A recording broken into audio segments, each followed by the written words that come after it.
Amazing, huh? Are you smacking? Do you know you smacking? I hear you popping gum with her like a black woman. I am a black woman. Sorry. Our parents used to smack us in the head for smacking gum in public. They didn't even want us to smacking in private, but definitely, you sitting in church popping gum. You don't know it? I do. You knew it? At some points. Some points it was unconscious. She popping gum from the sea to the ocean. How you doing? I'm doing okay. Just really paying attention to myself. How's it going? I hate when you ask me questions because then I start to cry. And I know that it's a thrill. Right, and it's I a know thrill. it is. So and be aware of the that's actually thrill. what I'm paying attention to because I realize that, like, feeling something is so important to me. So I'll feel whatever. I'll feel sad. I'll feel pain. I'll feel good. You know, I feel like feeling sadness is just an illusion to chase happiness. Yes. You know, I'm just trying to chase happiness, and I'll take sadness as the second place. Yes. You know, so it's just I'm just paying attention. And so being aware of that and all I you... put on makeup, Jesse. I did not want to cry. Jesus. Nick gonna give you some makeup remover. Oh. So being aware of that, being aware that you love these thrills of crying and feeling good, right? Be aware of it, and that's all you do. Do nothing about it. Don't try to stop it. Don't try to control it. Don't worry about what someone else think about it. Let it be, and the awareness will destroy it. You're not in denial. You now see that, well, I'm really into thrills here, right? But don't judge yourself. Don't try to stop it. The awareness is what from God is God, and He'll take it away. Because now you can see it. That's all you need to do. There's nothing else to do. And so when you come to a meeting, you start crying, cry. You start laughing, laugh. But don't control it. I have a question. Yes. Why does it, like, I feel like when you go through something really traumatic and you call out to God, why does the devil come in that moment? I don't understand how God doesn't say, nope, she really needs me right now.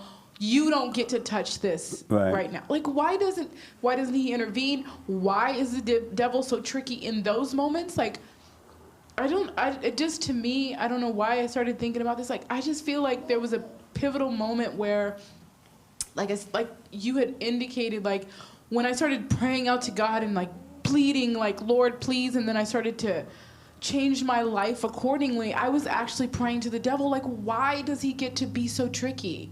Why does he get to use that moment, the most vulnerable moments that people are in? Like, you see people that are quote unquote mentally ill that are, like, literally talking to them and spouting out such evil and, like, mean and really destructive things. Again, you see, they made a deal with the devil. Like, why does he get to come into very vulnerable moments? Why does he get to do that? So your first question, just ask me the question.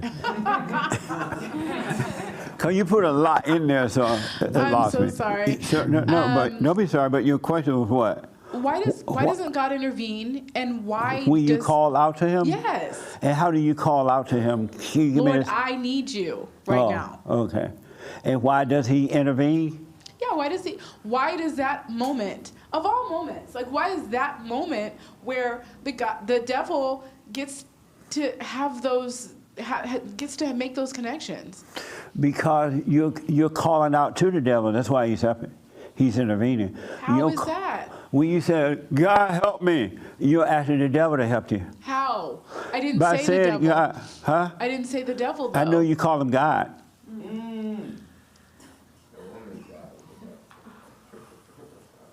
And to add to it, you're calling out to the devil to help you because you think what is happening in you is happening to you, and it's not. It's happening to the false you. It's happening to the devil in you. It's happening to the ego. So you're calling out to the devil to help you, and he's helping you to stay in your hell. But when you stop identifying with the thoughts and the pain and calling it you, there will be no you. And there will be no reason to cry out to God because you will already be one with the Father. Yeah. You still think the pain and the thought you're having is you, and it's not you. You're crying out to the devil. And that's why God like, what the? So like I said, I'm working on me. It's a lot of work. How do you relate to what I just said? What did you get from what I just said? I got exactly what you said up until the moment that you said that it's not me. Right. Again, I told you that's something that I'm still struggling with. I really, really struggle with that. Honestly, like there was something in this week that kind of opened up a little bit. Yeah. And I considered that, but considering and believing and knowing and Can you get the understanding. baby to hold on just because the mic picking up her noise? She needs saving. No, she's happy. No. She's at peace, right? Right. See, she heard me talk about it. She look up and see. Right on. You are not your thoughts. You're not your feelings. Yeah, I'm still working. And the pain that you're feeling is coming. It's not you. It's the devil in you. It's the one that's feeling the fear, feeling the doubt, feeling the anger, feeling the worry. It's not you, but you think it's you. That's his nature. That's who he is. And you've been identified with him, and you've been praying to the devil because you're already saved. You're already fine. You have no problem. So there's no reason to be crying out to God. Your crying out to God is all vanity. Because when you cry, oh God, save me, help me, it feels so good because you cried out to God. Well, I haven't done that in a long time. Again, it was just a very treacherous time in my life. And then, like you said, from that point, it's when it got worse. So, not to spend too much time on it, I've already talked about this before.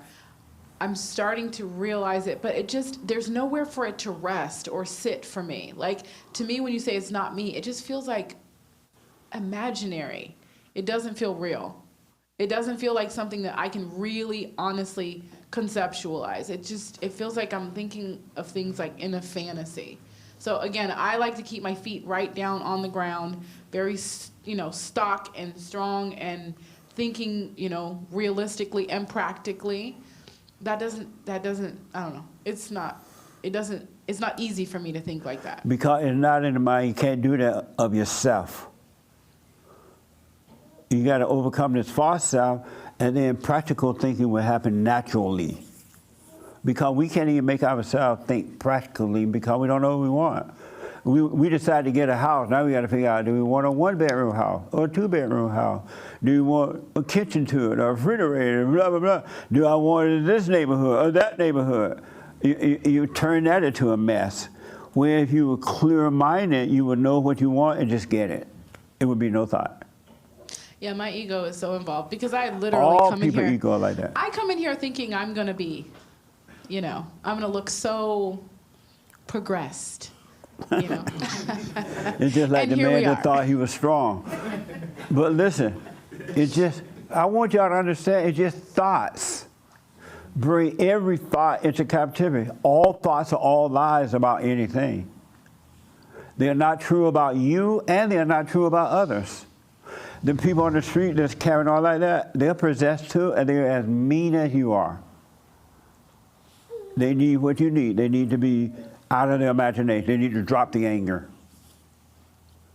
It's just thoughts. It's just thoughts. It's just thought. A thought is just a thought unless you make something out of the thought. Unless you go with the feeling about the thought. It's just an empty thought, and it's of the devil. God is not in the mind. He's in the heart. It's just a thought. It's just a thought.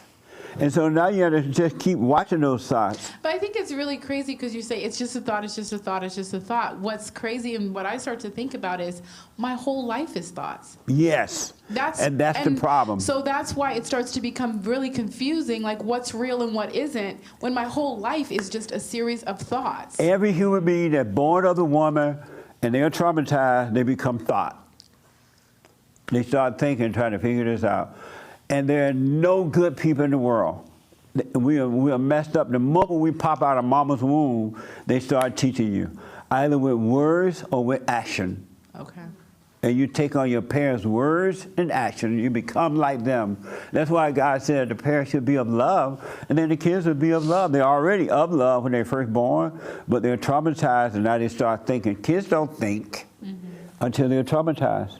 And then you become of thoughts. You're all of thoughts only. Anger is thoughts. Thoughts is anger. And it's not you. You got to stop saying that is you. And if somebody hurts your feelings, they're not hurting you. They're hurting the devil in you. But you identify with it and you think that they're hurting your feelings, and they're not. You're protecting the devil. What a mess! Let me take here, then I come here. Quick question. Do you understand that? It's just a thought.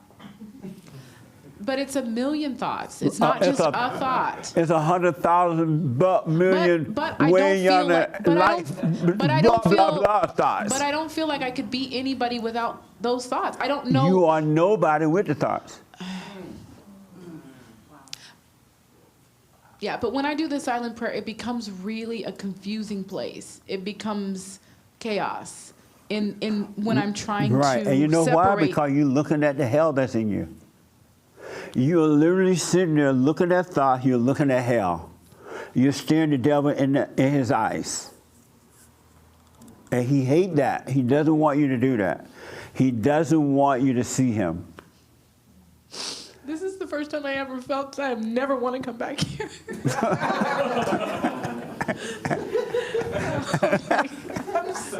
This is so crazy. I promise y'all, the last thing the devil wants is for you to see him. And when you see thought, you see him.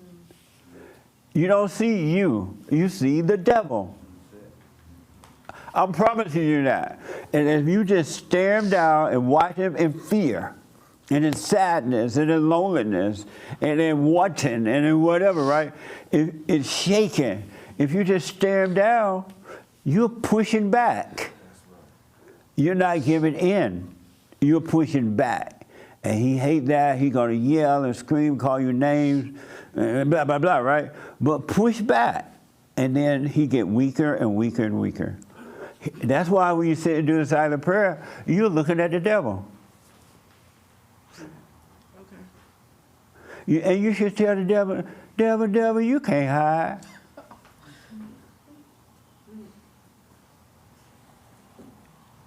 Amazing, huh? Yeah. Thank you. Amazing. Just know that you're looking at the devil. That's why the devil rather you cry out to God than to be still and know God, because he doesn't want you to know that that's him in you. He doesn't want you to see him. And he knows that when you're crying out to God, you're crying out to him. Because the real you don't have a reason to pray. You're already with the Father. The real you. Don't get in your head about that. That'll become clear to you. The real you already with the Father. You have no problems. It's in your imagination. It's in the thoughts. And that's why I asked about do you want to be successful? There is no such thing as success.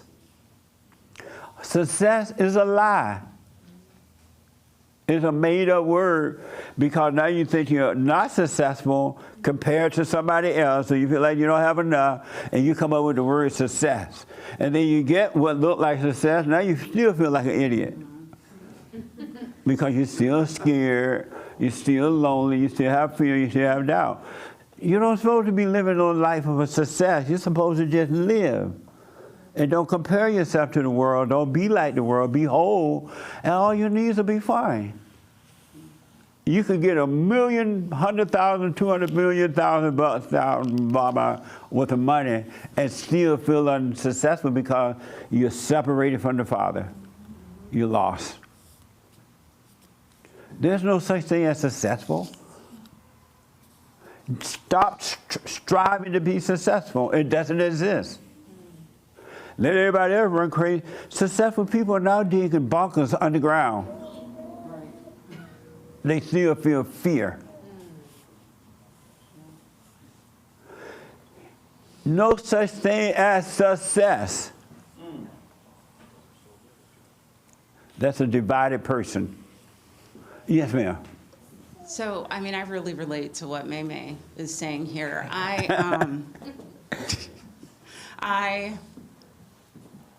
feel like I'm good, quote unquote good, when I'm just applying the principles, doing the silent prayer and all of that. But when I think about the scope of what this involves, the fact that all thoughts are lies, and I've thought my whole life, right? Like she was just saying. And the whole idea that emotions are all from the devil, like how do I get to the point where I'm void of emotions? I know that I'm headed towards that direction, but it is overwhelming to think about it when the scope of all that's involved in getting there. So I do my best to do it and to do this in little baby steps. But the question I have for you is, like when we do have altercations, like I had a little altercation with my husband, and it was silly, but I was out of line, my tone and everything. I know that wasn't me. I knew it wasn't me in the moment. It's done now, it's over. Would it be proper or right or whatever for me to go back now and say, hey, I was out of place, or do I apologize? Do you keep apologizing to those in your circle who are on the receiving end of some of these emotions that are coming out of us, knowing that it's If you not see us? that you need to do it, if you don't, you don't. It could be for you to see what's inside of you. Okay. You overreacted. But if you see, you know what, I need to apologize. Oh, I'm sorry, I was wrong. It doesn't hurt. Okay. But only if you see you need to do it. Okay. And a person that's working on him or herself, they will see when they need to apologize. Got it. They would know, but then they'll see other time, wow, I was silly. I gave it to the, whatever, right? But then you won't have to apologize. And then that will leave, if your husband doesn't have anger and you act the way you act, he's not moved by it anyway. Right. And he would know that it was just the hell in you, it wasn't you. So he wouldn't be moved by it either way. He wouldn't feel anything about it. It would just be on you. Okay. It does seem inconceivable, though, that when I think about myself, that I could be void of thoughts or emotions. Yeah. And there is no self to think about. Thinking about self is just a thought. Okay. Thinking about an illusion. Are y'all starting to get it that it's just a thought? It's not even real?